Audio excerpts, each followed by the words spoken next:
ये है ABPL digital network और आप देख रहे हैं ABPL न्यूज। नमस्कार, मैं हर्षिता और आप देख रहे हैं ABPL न्यूज।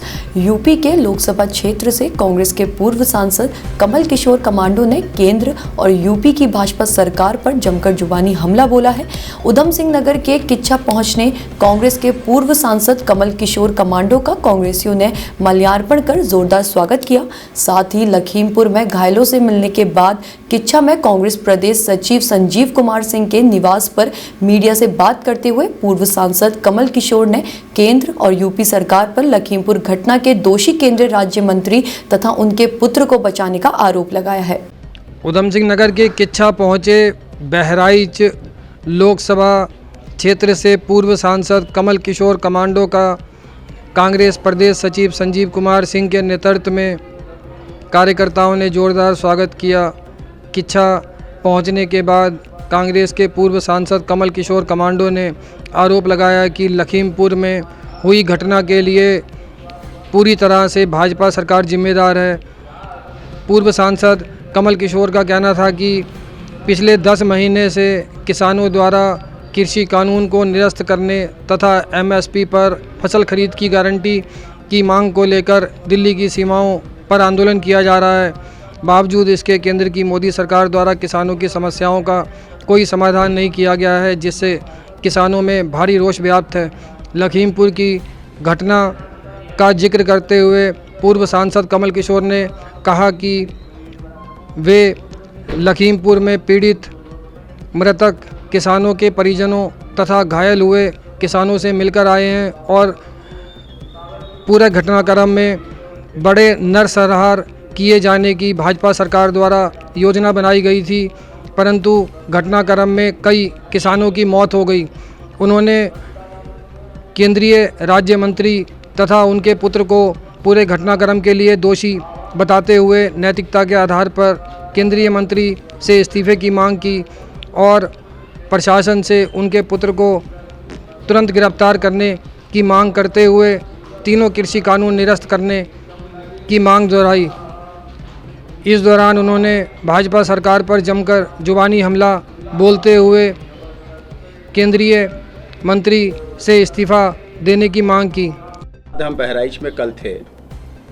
किसानों की मांग है, ये जो सरकार है यह बिल्कुल निकम्मी सरकार है। केवल डंडे मार करके अपने काम को सीधा करना चाहती है और यह चाहती है कि जिस तरह से यहाँ गरीब लोग हैं, बेरोजगार लोग हैं, उनका दिमाग 2-4 को मार करके हटाया जाए और अपना काम किया जाए। आज की जो सरकार है बिल्कुल उसको चिंता नहीं है। जो लखीमपुर में हुआ है घटना, उस घटना से पूरा देश परेशान है, घबराया हुआ है। यह एक नरसंहार हुआ है। जिस तरह से आप याद रखिए जालियांवाला बाग में डायर के समय में, जनरल डायर के समय में क्या घटना घटी है, सेम उसी तरह की कार्रवाई ये लोग करने की कोशिश कर रहे हैं। लखीमपुर की घटना उसका एक उदाहरण बहुत बड़ा बन जाता, लेकिन अभी भी बचाव हो गया। जिस तरह से गाड़ियों के नीचे गाड़ी में कुचल करके लोगों को मारने की कोशिश किया। आज सुबह मैं बहराइच के उन पीड़ित लोगों से मिल रहा था जो 2 दिवंगत हो चुके, उसके बाद जिनका हाथ टूट गया है, पैर टूट गया है। डर के नाते वो लोग अपना नाम नहीं बताना चाहते हैं, नहीं लिखाना चाहते हैं, लेकिन समय का इंतजार कर रहे हैं। उनके ऊपर ये आरोप लगाया जा रहा है कि केवल सरदारों का आंदोलन था। यह गलत है। देश का हर किसान आंदोलित है, हर किसान परिवार है। निश्चित रूप से इस सरकार को, जो आज की सरकार है, इस देश की सरकार है या प्रदेशों में जहां उनकी सरकार, उत्तर प्रदेश की सरकार, उनको निश्चित रूप से इसका खामियाजा भोगना पड़ेगा। उस मंत्री को स्वयं अपने आप को मानवता के अधिकार पर इस्तीफा दे देना चाहिए, जिसने ये चुनौती दिया था वहाँ के लोगों को, सिंघास के लोगों के लिए, कि मेरे नाम से घबराओगे तुम लोग और छोड़ करके भाग जाओगे। उसी का नतीजा हुआ इस तरह का। उसने घटना घटाने की कोशिश किया। उसके बेटे को सोचना चाहिए था, अगर हम इस तरह की घटना करेंगे तो ये देश का या गरीबों का क्या होगा, किसानों का क्या होगा। किसान फिर भी मैं कहता हूँ वहाँ तो 200-250 लोग मर जाते। जिस तरह से उसने गाड़ी का प्रयोग किया है, बचाव हो गया है।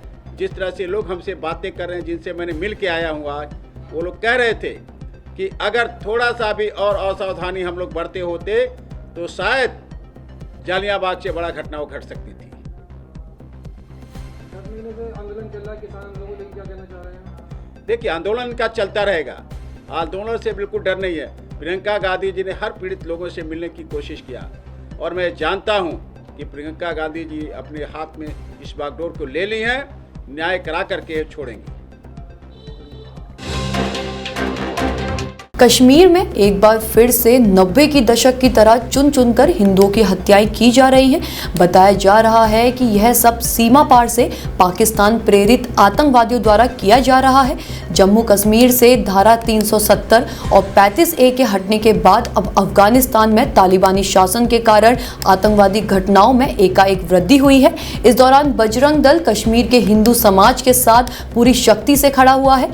उसके अनुसार भारत सरकार को आतंकवादियों के खिलाफ कठोर योजना बनाकर इन गतिविधियों का मुंहतोड़ जवाब देना चाहिए। आज विश्व हिंदू परिषद बजरंग दल कार्यकर्ताओं द्वारा रामनगर के भवानीगंज चौक पर कश्मीर में हुई हिंदू की निर्मम हत्या के विरोध में पाकिस्तान का झंडा जलाया गया। सन 1990 के दशक के जैसे चुन चुनकर हिंदुओं की हत्याएं की जा रही हैं। यह सब सीमा पार से पाकिस्तान प्रेरित आतंकवादियों द्वारा किया जा रहा है। जम्मू कश्मीर से धारा 370 35A हटाने के बाद अब अफगानिस्तान में तालिबानी का शासन के कारण आतंकवादी घटनाओं में एक वृद्धि हुई है, जिसका विश्व हिंदू परिषद विरोध करता है। सरोवर नगरी नैनीताल में हर वर्ष की भांति इस वर्ष भी दुर्गा पूजा कमेटी के तत्वाधान में नैना देवी मंदिर में 11 अक्टूबर से 15 अक्टूबर तक दुर्गा पूजा महाउत्सव कार्यक्रम आयोजित किया जाएगा, जिसकी तैयारियां की जा रही हैं, जिसको लेकर शक्ति फार्म से आए मूर्ति कलाकारों ने मूर्ति निर्माण का कार्य शुरू कर दिया है।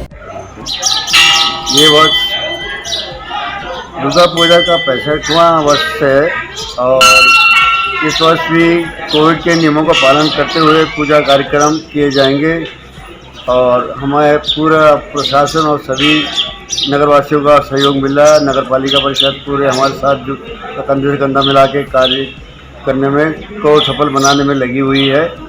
आज हमारे यहाँ मूर्तियाँ तैयार होकर रख दी गई हैं मंच स्टेज पे और वो कल से उसकी सजावट आदि का कार्य किया जाएंगे और 11 तारीख से हम सुबह कलश यात्रा से दुर्गा पूजा हर साल आते हैं मूर्ति बनाने के लिए नैनीताल में। पहले हम लकड़ी से इसका फ्रेम बनाते हैं, फिर पुआल से इसका स्ट्रक्चर बांध के मिट्टी का लेप करते हैं, फिर मिट्टी चढ़ाते हैं, फिर कलर करते हैं। जो प्राकृतिक रंग होता है उसी से, इसमें कोई केमिकल नहीं है, कोई नुकसान नहीं है, किसी का प्रदूषण में कोई नुकसान नहीं है, शुद्ध एकदम प्राकृतिक का तैयार होता है। बाजपुर में विश्व हिंदू परिषद के कार्यकर्ताओं ने कश्मीर में हिंदुओं की आतंकवादियों द्वारा की जा रही हत्याओं के विरोध में पाकिस्तान का झंडा जलाकर आक्रोश व्यक्त किया। इस दौरान विश्व हिंदू परिषद के कार्यकर्ताओं ने पाकिस्तान के खिलाफ जमकर नारेबाजी की। इतना आक्रोश है पूरे हिंदुस्तान में श्रीनगर की घटना पर।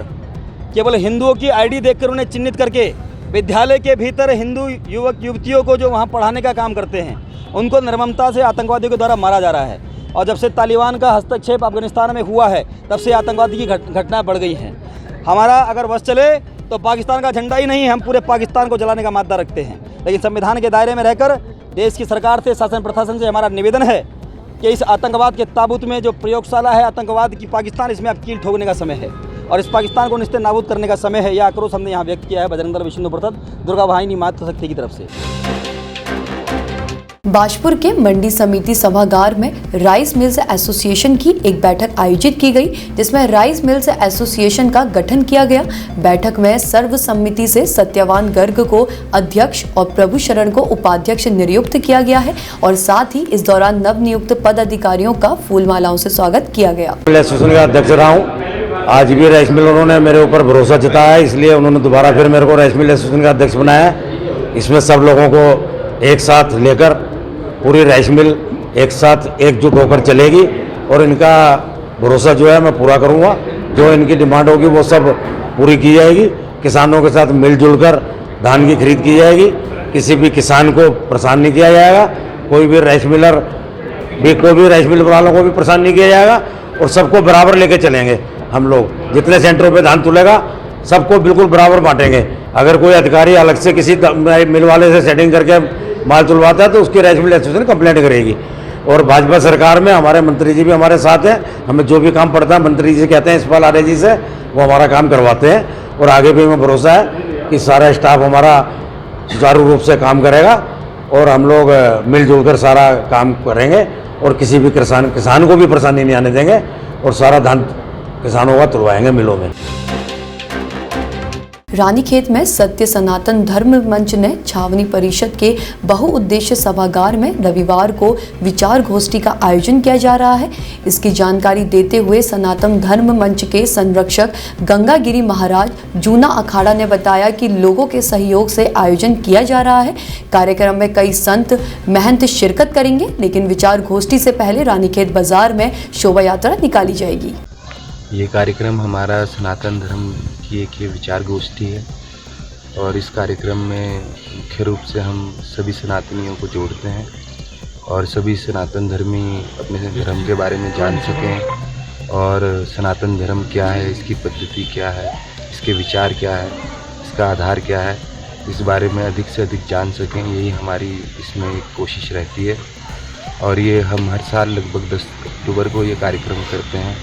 पिछले साल भी ये 10 अक्टूबर को की गई थी और इस बार भी ये 10 अक्टूबर को की जा रही है और अगली बार भी ये 10 अक्टूबर को की जा रही है। और इसमें हमारे मुख्य अतिथि हैं हमारे आचार्य मंडलेश्वर जी, परेशयति जी महाराज, मंडलेश्वर हैं परेशयति जी महाराज, और वो हमारे मुख्य अतिथि हैं। जनपद उधम सिंह नगर के विकासखंड खटीमा के टनकपुर रोड स्थित औद्योगिक प्रशिक्षण संस्थान में जिलाधिकारी रंजना राजगुरु की अध्यक्षता में जन कल्याणकारी बहुउद्देश्य शिविर का आयोजन किया गया, जहां सभी विभागों के अधिकारी और स्थानीय प्रशासन मौजूद रहा। सभी विभागों ने स्टॉल लगाकर प्रचार प्रसार करते हुए लोगों को लाभान्वित किया और साथ ही जिलाधिकारी ने शिविर में स्थित सभी स्टॉलों का निरीक्षण कर जायजा लिया। खटीमा में जो बहुउद्देशीय शिविर लगा हुआ है, इसमें अभी तक हमें 80 शिकायतें और आवेदन पत्र प्राप्त हो गए हैं और इसमें आज सभी विभागों की तरफ से अपनी अपनी योजनाओं के प्रचार प्रसार के लिए स्टॉल भी लगाए गए हैं। तो मुझे पूरी उम्मीद है लोगों ने इसका लाभ उठाया होगा। और जहाँ तक हम शिकायतों की बात करें तो अभी तक 80 प्राप्त हुई हैं, उसमें सभी को बारी बारी से बुला करके यहाँ पे समस्याओं का निस्तारण किया गया है। और कुछ ऐसी समस्याएं भी प्राप्त हुई हैं जो डिमांड बेस्ड भी हैं और कुछ ऐसी समस्याएं भी हैं जिसमें एक बार फील्ड में भी जाने की आवश्यकता है। तो उसके लिए हमने 1 हफ्ते का टाइम दिया हुआ है कि तत्काल उसको संबंधित विभाग फील्ड में जाएं, उसको चेक करें और उसके बाद कार्रवाई करते हुए हमें रिपोर्ट करें। सभी विभागों को निर्देश है कि जो भी शिकायतें प्राप्त हुई हैं उसका पूरा तत्परता से निराकरण करें और जिनकी हो गई है वो संबंधित व्यक्ति को, आवेदक को बता भी दें। तो गुणवत्ता में कमी की एक शिकायत प्राप्त हुई है पीडब्ल्यूडी के रोड की और एक नगर पालिका द्वारा जो रोड बनाई जा रही है उसकी शिकायतें प्राप्त हुई हैं। तो उसमें मैंने सीडीओ साहब को अभी निर्देशित कर दिया है कि वो विभाग के साथ और एसडीएम साहब उसमें जा कर के फील्ड में निरीक्षण कर ले और उसकी रिपोर्ट हमें सबमिट करें और इसमें जो भी अगर दोषी पाया जाता है उसके खिलाफ कठोर कार्रवाई भी हम लोग सुनिश्चित करें। कि नगर पालिका की जो पहले भी 1-2 शिकायतें प्राप्त हुई थी तो उस पर जाँच करके वो रिपोर्ट हमने डायरेक्टर महोदय को भेज भी दिया है। और अभी आज एक शिकायत जो प्राप्त हुई है उसमें हमने एक जांच टीम गठित करेंगे और उसमें जांच टीम गठित करके उनकी जो जांच रिपोर्ट आएगी, अगर उसमें कोई दोषी पाया जाता है तो निसंदेह कार्रवाई उसके विरुद्ध। उत्तराखंड में आम आदमी पार्टी के बाद अब जनता कैबिनेट पार्टी भी 2022 के विधानसभा चुनाव के लिए मैदान में उतरने जा रही है। जनता कैबिनेट पार्टी अध्यक्ष भावना पांडे ने कहा कि जनहित के मुद्दों को लेकर 2022 का विधानसभा चुनाव लड़ा जाएगा, क्योंकि कांग्रेस और भाजपा ने बारी बारी से उत्तराखंड की जनता को छलने का काम किया है। सिंह जी अब मुख्यमंत्री थे, 4 बिहारियों से घिरे हुए थे, तो मैंने कहा अब नहीं चलेगा 4 बिहारी सब पे भारी, अब चलेगा एक पहाड़ी सब पे भारी। बस वही हुआ और इस बार ओम प्रकाश जी को इन्होंने चीफ सेक्रेटरी बनने से मैंने रोका है और नहीं बनाया उनको, क्योंकि मुख्यमंत्री जानते थे धामी जी कि इस पर बहुत बवाल होगा। अगर इसके अलावा किस तरह का सिंबल आपने मांगा है जो दोनों पार्टियों को खर्च करें? मैंने इस बार मांगा क्रेन, क्योंकि ये इतने ढीठ नेता है, इनको क्रेन से उठा के ले जाऊंगी मैं और क्रेन से गाड़ी सहित उठाऊंगी मैं, ऐसे नहीं जाने की है। और ये हमारी जनता को जो उन्होंने बेवकूफ़ बनाया, इनके लिए मैं चुनाव चिन्ह भी चुनाव आयोग से क्रेन मांगी हूँ, क्रेन। चंपावत नगर पालिका में अधिशासी अधिकारी को हटाने के लिए पालिका अध्यक्ष वार्ड मेंबर नंदन तरागी धरने पर बैठे हैं। चेयरमैन और अधिशासी अधिकारी के बीच पिछले कई दिनों से चला आ रहा गतिरोध आज भी जारी रहा। चेयरमैन ने अधिशासी अधिकारी पर गुटबाजी करने का आरोप लगाते हुए कलेक्ट्रेट परिसर में शनिवार को धरना प्रदर्शन जारी रखा। क्या कहते हैं 2-2.5 महीने से क्या कहते हैं जो नए वाले ईओ भूपेंद्र प्रकाश जोशी जी ने जो चार्ज ले रखा हमारे यहाँ, हमारे कामों में बार बार वो क्या कहते हैं नेता फील्ड से जुड़े हुए व्यक्ति हैं और क्या कहते हैं बार बार वो हमारे कामों को रोक रहे हैं और बोर्ड में हस्तक्षेप रहता है हमेशा उनका।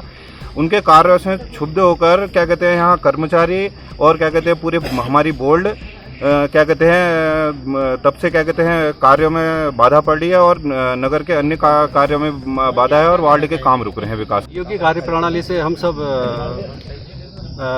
नाराज हैं। मेरे साथ 6 सभासद हैं। हम आज 5 दिन हो गए हमें लगातार धरने में बैठते हुए। हमारी यही मांग है कि ईओ को अन्यत्र स्थानांतरित कर दिया जाए और हमारी पालिका में नया ईओ।